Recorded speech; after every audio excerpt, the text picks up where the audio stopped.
네, 스토킹 살해 사건이 발생한 신당역에 시민들의 추모의 발길이 계속 이어지고 있습니다. 나한테도 일어날 수 있는 일인 것 같아 무섭다. 신고를 해도 달라진 건 없다. 이런 사건이 터질 때마다 여성들은 집단적 공포와 두려움에 떨게 됩니다. 보호해달라고 더 크게 소리치고 싶어도 역차별이라는 말을 들을까봐 자기 검열을 하게도 됩니다. 이번 사건을 보면 여러 가지 구멍들이 있습니다.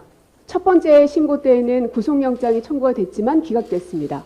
두 번째 때에는 청구조차 되지 않았습니다.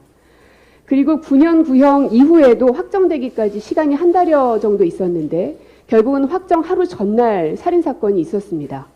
이 관리의 미흡한 점도 보이고요.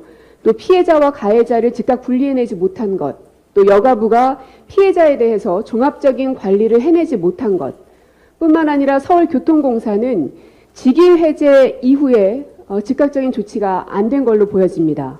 왜냐하면 가해자가 결국 내부망을 이용해서 이 피해자의 근무지와 또 시간까지 알아내서 결국은 사건이 발생했습니다. 이번 사건으로 남녀를 갈라서는 안 될 것입니다. 모든 남성을 잠재적 가해자로 봐서는 더더욱 안 될 것입니다. 하지만 동시에 스토킹에 의한 대다수의 피해자가 여성임은 인정하고 직시했으면 합니다.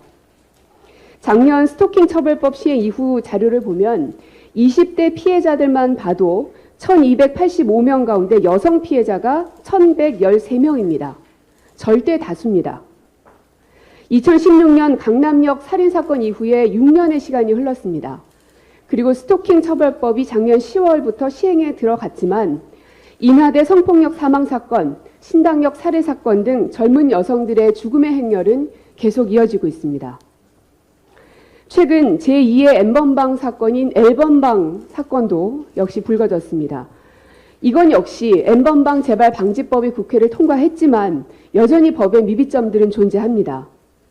하지만 대선 당시 윤석열 후보는 여야가 합의한 이 법마저도 검열의 공포를 언급하면서 디지털 성범죄에 대한 안일한 인식을 보였던 바가 있습니다. 부디 대통령이 된 지금은 그 마음이 바뀌었기를 바라면서 디지털 성범죄 근절에 대해서도 강한 의지를 보여주기를 기대합니다. 여성도 남성과 다르지 않게 마음 놓고 살 수 있는 세상, 또 살아내는 게 아니라 편하게 좀 살고 싶은 세상 좀 만들었으면 좋겠습니다. 왜 우리 여성은 투쟁하듯 살아야 하는가라는 질문에 우리 사회는 함께 답을 찾아야 합니다. 또한 얼마 전 민주당 시의원께서 좋아하는데 안 받아주니까 폭력적인 대응을 했던 것 같다라는 발언을 한 바 있습니다. 내가 살려면 죽을 만큼 싫어도 받아줘야 됩니까? 젠더 이슈를 넘어서서 살인사건을 대하는 우리의 태도가 어떤지를 전 국민이 지켜보고 있습니다. 이에 대해서 강력한 징계를 요구를 하고요. 현재 민주당에선 젠더폭력 신고센터가 있기는 하지만 이게 민주당만의 일인가 싶습니다. 또 여성들만의 일인가 싶습니다. 여야 또 남녀를 아울러서 함께 대처할 수 있을 만한 대응기구가 국회 안에 필요하다고 생각합니다. 왜 여성들이 울부짖는지, 왜 계속 독해질 수밖에 없는지 진심으로 마음을 열고 귀 기울여 줄 것을 다시 한번 부탁드립니다. 이상입니다.